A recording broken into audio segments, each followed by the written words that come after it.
Okay, this is a PowerPoint overview of my research paper, the title of which is Russia and Cyber Warfare, A Return to Total War. Then the paper takes a look at Russia's cyber activities or cyber war campaigns in the former Soviet republics of Estonia, Georgia, and Ukraine. And it argues the point that Russia's activities, these cyber attacks and related activities, are actually a return to total war. That they are indiscriminate attacks that are not focused on purely military objectives, but rather are purposely targeting civilian populations and civilian infrastructure. So the main talking points of the presentation then, we start out by setting our terms, right? What is total war? What is cyber war? Laying the framework for the rest of the discussion. We're going to move on from there then and take a look at arguments around, is the Russian government responsible for these cyber attacks that took place? And from there, how do these cyber attacks actually constitute the means of total war? And finally, is this indeed a return to total war? Is what Russia allegedly was doing in these nations a return to the practice of indiscriminate warfare? And then we'll wrap things up with the conclusion of the presentation. So let's start out again, like I said, by defining our terms. What is total war? So total war is war actions that make no effort to differentiate between military and civilian targets in their execution. And certainly this is not a modern phenomenon. You know, this goes back hundreds of years. Certainly in the U.S., Sherman's March to the Sea would probably be a very good example of total war. Just complete destruction where the ends are supposed to justify the means. And civilian and military targets are equally as likely to be attacked during the execution of military tactics. So cyber war then is very much a modern phenomenon. Cyber war would be the prosecution of war via electronic weaponry, such as distributed denial of service attacks, viruses, and malware. And these attacks then are used on an electronic battlefield, primarily the internet, or certainly other communication networks within various theaters of war. So the reason that this becomes important is international law then prohibits attacks or acts of war that specifically target civilian populations. After World War I and World War II, the world community came to the point where they realized that without certain guidelines about what was acceptable conduct during times of war, the violence and the destruction that had been visited upon nations during those conflicts would continue to accelerate. And it was deemed that the cost was simply too high and that the ends did not justify the means. So the Geneva Convention and later on the Hague Convention basically articulated a framework within which certain acts of war were considered acceptable. It's okay for militaries to attack each other and military installations and related infrastructure, but it is not okay anymore for war to just indiscriminately attack anything that happens to be in the way between it and whatever the goal might be, particularly non-combatants. So the Geneva Convention specifically lays out guidelines or laws that say, non-combatants are basically off limits. So if you visit harm upon non-combatants or even wounded soldiers or anyone not participating directly in the conflict, you are committing a war crime, and you can be tried and punished accordingly. So the first question to answer then is the Russian government responsible for the cyber attacks that occurred during the conflicts in Estonia, Georgia, and Ukraine? And there are people who will argue this both ways. Certainly, cyber attacks are not the exclusive tools of nation states. There are no shortage of criminal organizations who are very active in the cyber realm. You can pick up a newspaper and read headlines pretty much every week that will show, the latest hack that has occurred on a commercial organization, banks losing accounts, companies having personnel information pilfered or credit card numbers stolen, things like this. So certainly just because cyber attacks occurred during conflicts between two nations does not necessarily mean that they were launched by one nation or the other. So it's very important then to determine attribution or responsibility of who is launching these attacks.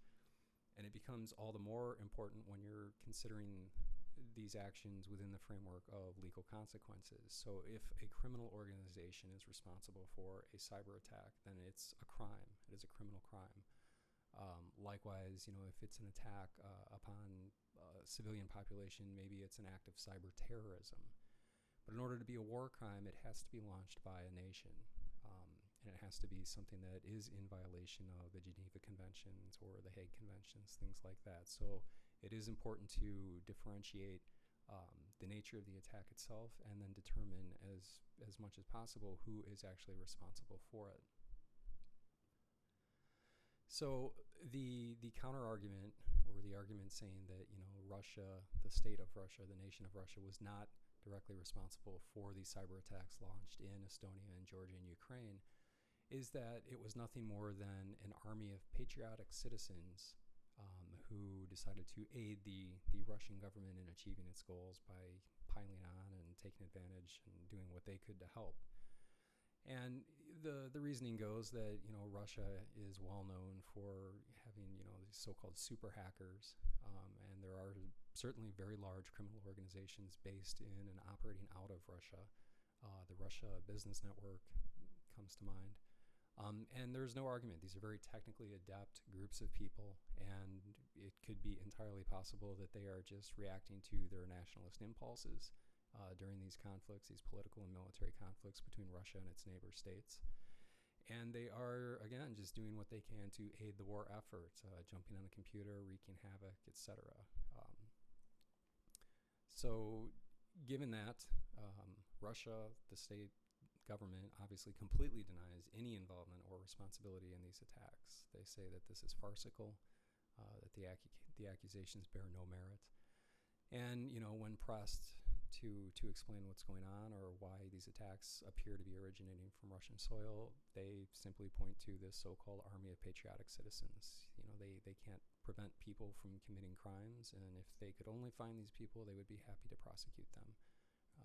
But they have a rather hard time of ever finding people who are responsible. So while it is possible that these are non-state actors conducting these cyber attacks during the campaigns in Estonia, Georgia, and Ukraine, I think it's important to take a realistic view and consider the timing of these attacks and what these attacks targeted, and weigh that against the context of Russia's state interests and military activities in these theaters at these times. And that would take us to, as much as we can develop as far as evidence of government culpability. And one thing to keep in mind is, in these cyber attacks or in the cyber warfare realm, it's extremely difficult to come up with a so-called smoking gun or evidence beyond a reasonable doubt. Most of these people are extremely good at what they do, the people launching these attacks, and it's trivial for them to hide behind multiple layers of other computers and make it look like these attacks are originating in places where they are not physically located, and then erase their tracks along the way. So it's extremely difficult if the burden of proof is set to such that without definitive concrete evidence, no one can be blamed, or attribution simply can't be made. In all honesty, no one would ever be held responsible for any of this.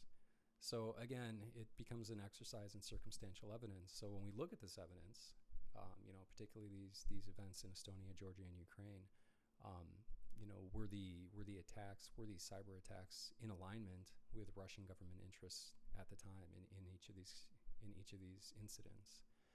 I argue that yes, circumstantial evidence does point at the Russian government, and then Russian officials themselves have gone on the record as espousing the usefulness of cyber war tactics and information warfare, and have gone so far as to make public announcement of a formal cybersecurity branch of the Russian military.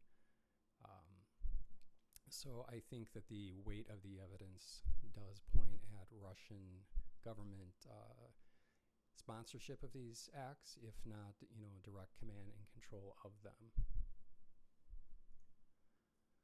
So then, cyber attacks as means of total war. If we accept the fact then that these cyber attacks are state-sponsored, that they are essentially military actions being coordinated by, in this case, the nation of Russia, they are subject then to the rules of war. The Geneva Convention, the Hague Convention, the international humanitarian law that is supposed to dictate what is acceptable and what is not acceptable behavior during war and what are war crimes.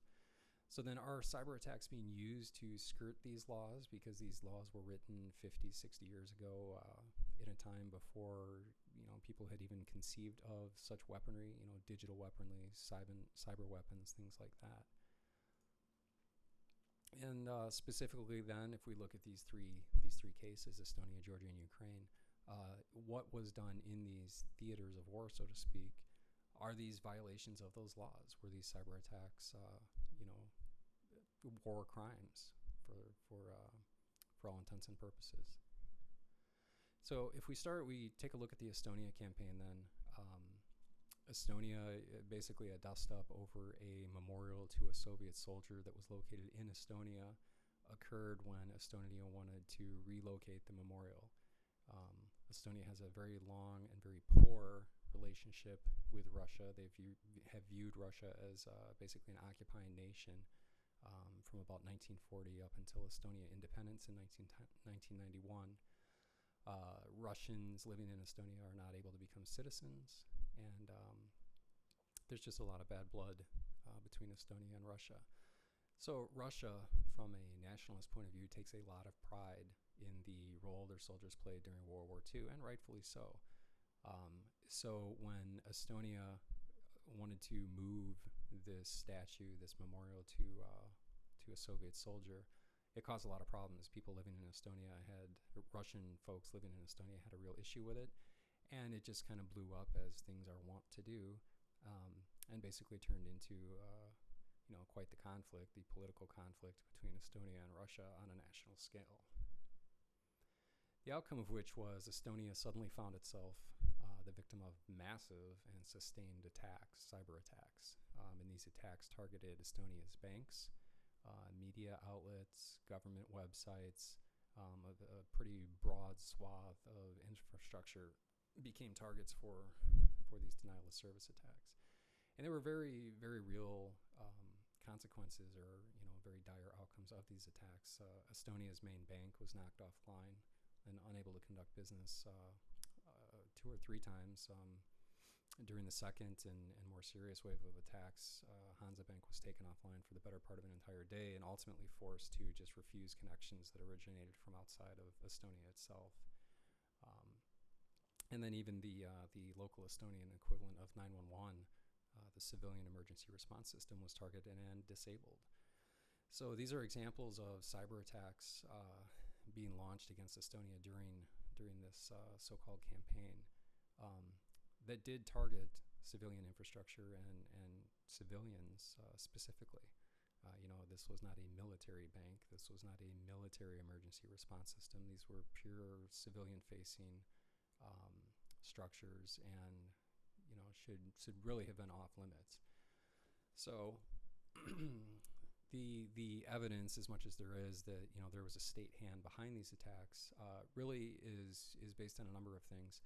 One, the Estonian officials claimed that a lot of the IP addresses that they were able to trace these attacks to were sourced out of Russia, some of them out of the Kremlin in particular. But also the nature of the attacks, the coordinated start and the coordinated end of these attacks. And these were massive attacks involving thousands of compromised machines launching these denial of service attacks. Just that coordination, that level of planning really indicated that there was a state actor behind the scenes that was getting all this together. So if we take a look at another campaign then in Georgia, the former Soviet Republic of Georgia, this was a slightly different approach, but again, we can take a look at how did these cyber attacks align with Russia's interests at the time, and maybe that helps us determine whether or not Russia is actually responsible for the cyber campaigns. So again, there was the outcome of a political, or in this case a military conflict, was the launch of a number of cyber attacks against the nation of Georgia. The difference between Estonia and Georgia Well, a couple of differences. One, Estonia at the time of the attacks was probably one of the most connected or wired countries on the planet. Very, very heavily reliant on internet connectivity for e-commerce. A very connected country, whereas Georgia's internet infrastructure was much, much less pervasive. So in this case, the effect of the cyber attacks was lesser. But the other interesting differentiation is that in the Georgian campaign, the cyber attacks were actually a prelude to a ground war, an actual shooting war. And as such, they tended to focus on primarily military targets. Now, there's evidence, and we get into the details a little bit more in the paper, that the cyber attacks did initially start looking at civilian targets, or started, being launched against civilian targets. But rather than some act of mercy on the part of whoever was launching these cyber attacks, presumably Russia, it's more likely that there was just a lack of targets to take advantage of on the civilian side. Again, Georgia lacking the level of sophistication, the level of reliance on internet connectivity than Estonia had. There simply were not as many targets to choose from. So they just focused on the military targets. And that certainly aligned with Russia's overall strategy, which was they were sending troops into Georgia. So ultimately the cyber attacks were a prelude to the ground war. And there's indication that there were additional civilian targets that would have been attacked. It's just that the nature of the campaign moved elsewhere, right? It focused on the shooting war. One interesting note is that the SCADA systems in Georgia were breached. And these are basically the supervisory command and control systems that are used to monitor primarily civilian infrastructure, things like water plants, oil refineries, power plants, things like that. And this was a very scary thing. It indicated that whoever this was, presumably Russia, was basically attempting to see or even indicate that they had the capabilities to breach these systems. And had they wanted to, had they actually pulled the trigger, they very much could have completely disabled a lot of mission critical vital systems within Georgia, and caused a lot of harm directly to the civilian population by doing things like shutting down power plants, shutting down water reclamation facilities, oil pipelines, things like that. Some of this gets into, and we talk about this a little later, the concept of dual use facilities. If they take out an oil refinery, does that not mean that there is no more gas to power Georgian military vehicles? Well, certainly, yes, it does. And there's always shades of gray, right? It's harder to apply that argument to things like a water filtering facility, things like that. So it's not quite as cut and dry. But certainly, I think the error should be made. If you had to make a choice, do we start targeting these dual use infrastructure items, and there's a chance that the outcome could be harm, directly on a civilian population? Well, maybe we should err on the side of, aiming elsewhere. But the Ukraine campaign is ongoing at the time of writing this paper anyways. Very complicated narrative to the history of Ukraine and Russia. A lot of Russia's activities in all of these countries and others, Kyrgyzstan, basically throughout Eastern Europe, boils down to the fact that Russia is trying to maintain a sphere of influence, where historically it had direct ownership of these nations. They were Soviet republics. Russia is very resentful of the fact that a number of these countries are aligning themselves politically and perhaps commercially with the West. And certainly they are not fond at all of former Soviet republics who end up joining NATO or are threatening to join NATO. So that tends to be an overarching theme in Russia's actions within Eastern Europe, and a source of a lot of these conflicts, in whole or in part. So the Ukraine campaign, a very complicated political and military reality here, but basically Russia took the Crimea back from Ukraine. It basically annexed Crimea. In doing so, one of the very first things it did, which is a very telling thing about the power of cyber attacks, or perhaps the merit or importance of cyber warfare going forward, one of the very first things they did upon invading Crimea was take over the main telecommunications hub of Ukraine. and immediately they severed communications between Crimea and the rest of the country, the rest of Ukraine. This also gave them a platform to conduct additional attacks, which were most definitely targeting civilians. They began to block cellular communication networks, and again, this speaks to indiscriminate attacks as a hallmark of total war. Arguably, what they were attempting to do was prevent members of the government from communicating with each other, but by disabling large chunks of a cell phone network, obviously they prevented civilians from communicating with each other as well. And certainly in this day and age, cell phone use is prevalent to the point of many people don't even have landlines. So this is a matter of pretty serious harm. This is much more than an inconvenience when you're preventing civilians from basically being able to use the phone. The other pretty frightening aspect of cyber warfare launched by Russia and Ukraine then is the unleashing, so to speak, of the snake virus, the snake malware package.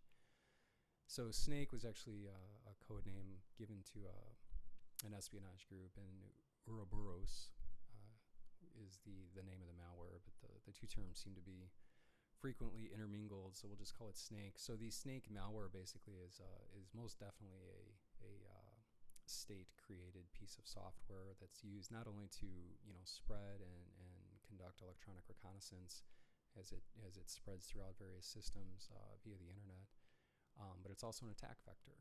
So once they're able to identify worthy targets, they're able to then use the same malware to basically either take those targets over, those computers over, or destroy them, render them inoperable.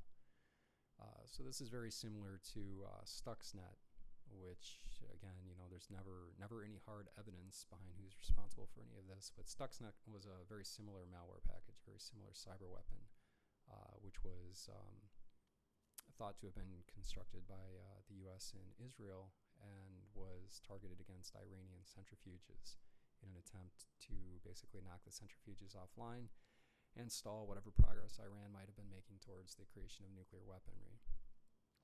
So again, some pretty advanced stuff, and certainly when you're talking about this level of cyber weapon, this tends to make a pretty strong case that this is more than just a disgruntled so-called patriotic citizen behind a keyboard somewhere. This is actually a concerted effort with funding and direction and planning and command and control on a national level using national resources. So then, is this indeed a return to total war? And again, it's very hard to make black and white statements about any of this. The details of these attacks, the effects of these attacks are classified. Estonia and Georgia and Ukraine, they are not letting journalists around the world take a peek under the covers and look at sensitive national security data just so that people can understand how these attacks were launched, what impact they had, and what the fallout was. So a lot of times you are basically stuck looking at what was the outcome of the attack, and then just trying to piece together, well, we knew this attack happened, and then here some bad outcome happened. Perhaps A led to B, right? So it can be difficult, and again, it's a very circumstantial process. So I think that ultimately judgment, are these a return to total war? Is cyber attacks being used to circumvent the so-called rules of just war? I think that judgment has to be based on looking at the results, if nothing else, or in the lack of any other evidence. And there's 2 points of view on this, right? So we talk about in the paper, there's a master's thesis that we reference, and the title of that is Armageddon in a Teacup, which is a really clever title. The so-called tempest in a teapot. Are we making a big deal out of nothing when we're talking about cyber warfare?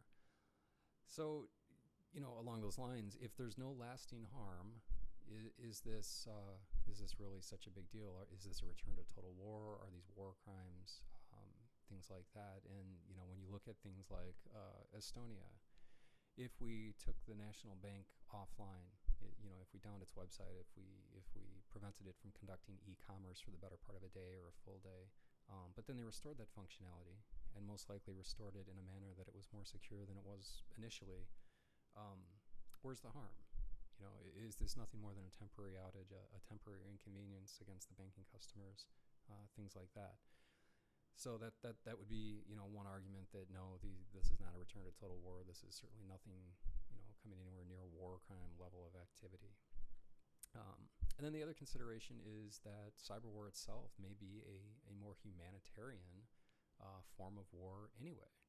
You know, what is better, that we have prevented the members of the Ukrainian parliament from talking to each other on their cell phones via a cyber attack? You know, is that better or worse than indiscriminately carpet bombing Kiev in order to kill the members of parliament in Ukraine? You know, which would you rather have? And certainly from that point of view, you know, that's a strangely compelling argument that, you know, if you take the good with the bad, perhaps on balance, cyber war campaigns are a much cleaner, a much more merciful way of conducting war, of reaching those ends without all the bloodshed and violence and fallout that goes with more traditional forms of warfare. However, I don't agree. I would make the case that yes, these are a return to total war, and I think to some degree this is a slippery slope that maybe we don't want to start heading down. You know, Russian cyber attacks do not discriminate between targets. I think that's one of the chief indicators that something is amiss here, right? That this is indeed a return to total war. You know, again, total war is total war. We don't care what's in the way between us and our goals. If it's there, shoot it, kill it, get it out of the way, right? So when they're doing things like launching the snake virus or disabling entire, you know, cellular communication systems, they are certainly not doing their part. In this case, the Russian government, you know, they're certainly not doing their part to mitigate the impact on civilians, and that is a direct violation of the Geneva Convention. You know, they are causing harm to non-combatants during these conflicts. You know, I really don't see, in this case, any gray area about it. You know, you can argue about the merits of cyber war versus traditional war, and there's less bloodshed, there's less violence, and all that's true. But at the end of the day, if you disable a 911 system while conducting your war via your cyber attacks, you are still causing harm to civilians, and you're doing so directly. So again, you know, we've talked about some of these attacks. There's more details in the paper. Various attacks within these theaters do purposely target, or did purposely target, civilians and civilian infrastructure. There's really no way to argue that. In some cases, certainly you could consider certain targets to be dual use. Perhaps you could even argue that about the cell phone system. You know, if members of government were using the public telecommunication system, arguably it's a dual use target with, you know, some effort or some means for supporting a war effort. So disabling it would just contribute to, you know, causing confusion and limiting communication within the country between government, military, and so forth, and so on. So again, shades of gray, but you know, I think the one very compelling piece of evidence then in the end is that Russian officials themselves view non-combatants as fair game in cyber war policy. You know, they have published their national policy, and when it speaks of cyber war, they do, you know, sing the praises of purposely causing confusion and psychological impacts, almost terror, within civilian populations in country as a means to achieving the goal, and that is one of the better or more appealing aspects of information warfare or cyber warfare. So again, you know, in conclusion, my conclusion at least is that yes, Russian cyber attacks in these campaigns, you know, in their actions in Estonia, Georgia, and Ukraine are most definitely a return to the practice of total war. And again, you know, going back to the slippery slope, I think this does need to be addressed. I think that if left unchecked, the spread of this new form of warfare does pose a global threat. I think if Russia continues to see that the international response to these sort of activities is limited, or to some extent even non-existent, that they will perceive a real value in continuing to behave this way. And by doing so, eventually the things that they are just tinkering with now, you know, can we breach these SCADA systems? Can we circumvent the security measures around these pieces of critical infrastructure? will eventually become full-on attacks meant to disable the same, right? So I think it is better to legislate ahead of time, to update our existing laws and treaties to address these new cyber weapons and this new method of conducting war. I think it's important to differentiate between what are acceptable targets and what are unacceptable targets, and to take a look at a lot of those so-called dual-use cases and try to draw some lines in the sand that should not be crossed. And there has been some headway made towards this. The East-West Institute has some players from Russia and the U.S. and even China sitting down at a table and trying to work through some of these concepts and try to bring the laws up to speed to address the real-world situation that we face. So that is the end of my presentation, and thank you for listening.